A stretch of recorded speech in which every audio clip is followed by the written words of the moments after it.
ঈদযাত্রার প্রথম দিনে ঢাকা-টাঙ্গাইল মহাসড়কে পরিবহনের চাপ বেড়েছে। মহাসড়কের এলেঙ্গা বাস স্ট্যান্ডের ঠিক এই মুহূর্তে রয়েছেন প্রতিনিধি নওশাদ রানা সানভি। আমরা সরাসরি যুক্ত হচ্ছি তার সঙ্গে।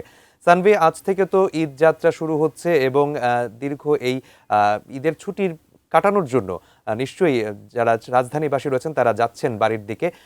ঢাকা-টাঙ্গাইল মহাসড়কের কি অবস্থা, সেখানকার সর্বশেষ তথ্য আপনি আমাদেরকে জানাবেন। সাইমুল যেমনটি বলছিলেন, যানবাহনের চাপ বেড়েছে ঢাকা টাঙ্গাইল যমুনা সেতু মহাসড়কে। ঈদের আনন্দ পরিবারের সাথে ভাগাভাগি করে নিতে বাড়ি ফিরতে শুরু করেছে উত্তরাঞ্চলের মানুষ। এতে যানবাহনের চাপ বেড়েছে এই মহাসড়কে।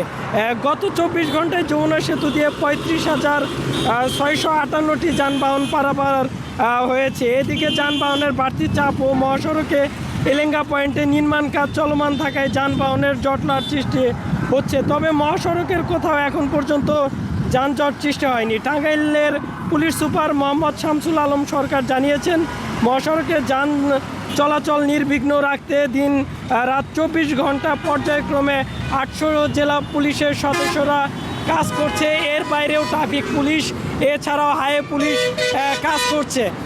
গণপরিবহনের পাশাপাশি আমরা কিন্তু সকাল থেকেই বাসের সংখ্যাটা কম দেখেছি ট্রাকের ছাদে, এছাড়াও মোটরসাইকেল এবং ব্যক্তিগত পরিবহনে বেশি মানুষ এই সড়ক দিয়ে পারাপার হচ্ছে।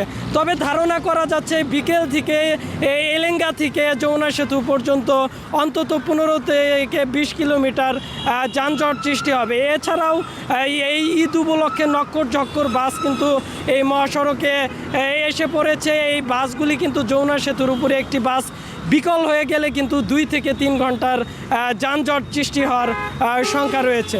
এই ছিল টাঙ্গাইল থেকে আমার কাছে সর্বশেষ।